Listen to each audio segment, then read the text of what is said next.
So in this video, we're going to reframe power generation in terms of what your fluidic mass is doing.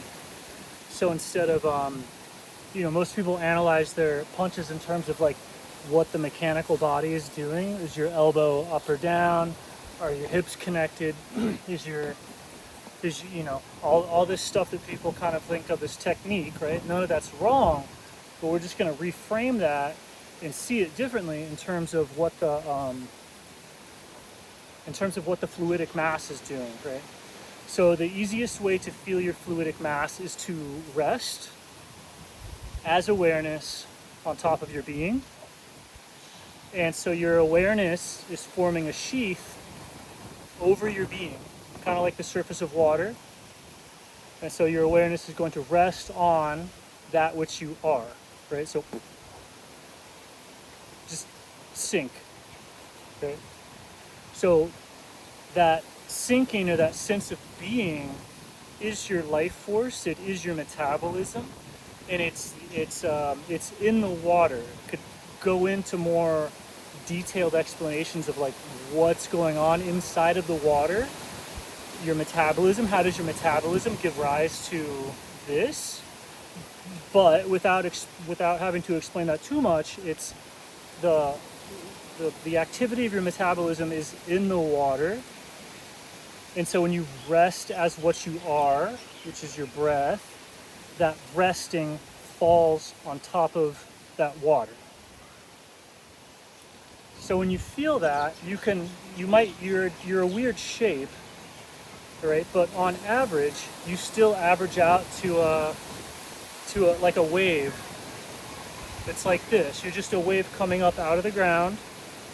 You're just a water wave out of the ground in a water balloon. But you average into just a very simple to understand wave. All the water in your body averages to a wave, and then all of your circulation, your lymph, your cerebrospinal fluid, your intercellular fluid, all of that stuff is just kind of the bulk of the water, and how it's moving is maybe just currents happening inside of this wave, but it's ultimately just a simple wave, right? So when you're going to punch, you're actually moving the center of mass. You're moving that wave. You're moving some part of it to the target,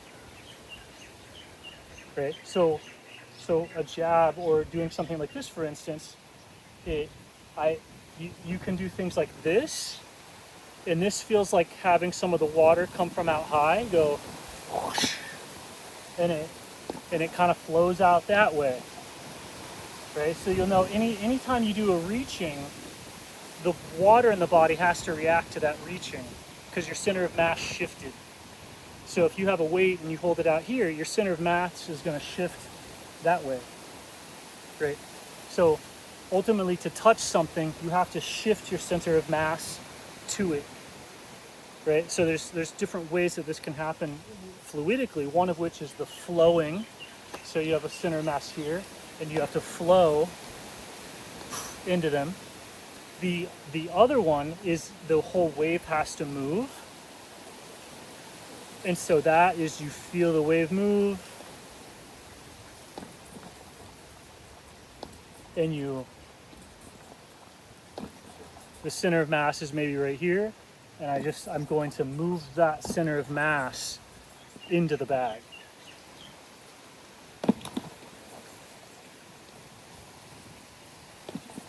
And then if you combine the two, or if you move the center of mass and you get a flowing, you might be up high, moving center of mass and flowing, right? And so all movements that you do is going to request this of your water. It's going to request this of your awareness. And if you're not doing it from awareness first, like if you go, I want to do a punch, I'm going to move my arm out that way, I want my hips to go that way, you have to kind of either run into or request, or you have to get the water of the body doing that motion. So ultimately it will flow, and ultimately your center of gravity will move. But if you're coming from that place first, and you just flow your center of mass, the hand will have to move. The punch will have to happen. Normally people do the punch and then the mass shift has to happen. And so things are kind of like backwards, and that's also where fatigue comes from. If you move your center of mass first, there's no effort because everything is coming along with the center of mass, like moving. And that's the ability to move the center of mass first is actually where cardiovascular endurance comes from. It's where what a lot of people think is chemical fitness. It's actually the skill at moving the center of mass first, because if you can move the center of mass and just stay on top of it, that's where you feel like you're in the flow state running, or you just had that day, you had that good day. That's where you got your center of mass going.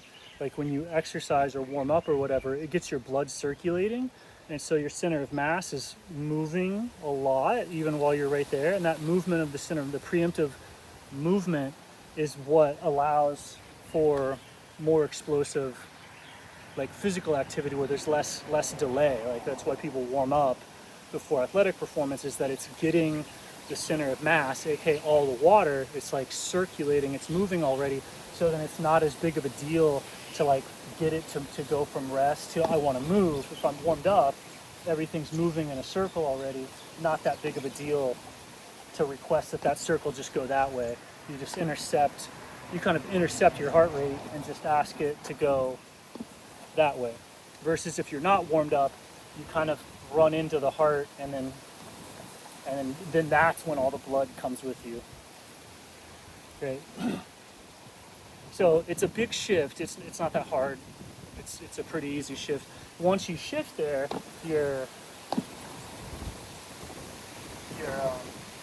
there's different layers to it, right? Like the amount of water that you can get to move is based off of like how deeply can you feel. And so the surface of the water, that thing where you're resting on top of your awareness, that's fractal. So you can like rest on top of your awareness and then fractal into that and then fractal into that, and you can get more and more and more awareness. And the more awareness of being that you have, the more you can, ask it to flow, have it go that way, or just in general make sure that it's coming along for the ride first, or that you make sure that that's the direction things want to proceed, and then you go that way.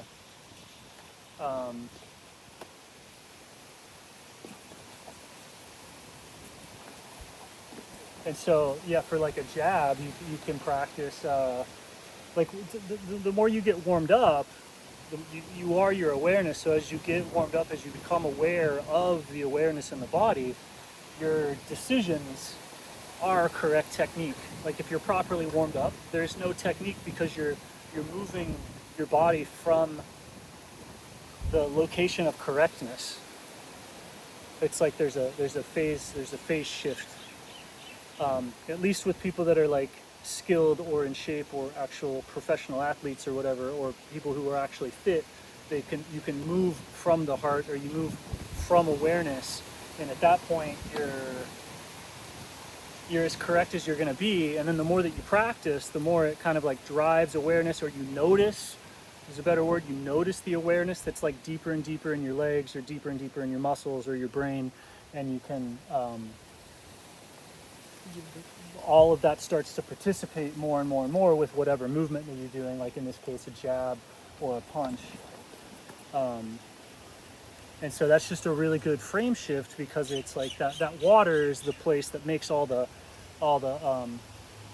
technique of like, is this limb in the right location? The only reason that's ever the right location is because the fluidic timing was correct. The only reason anything's ever correct is because the mind game was correct, the mind was correct, and then that's what makes the movement correct.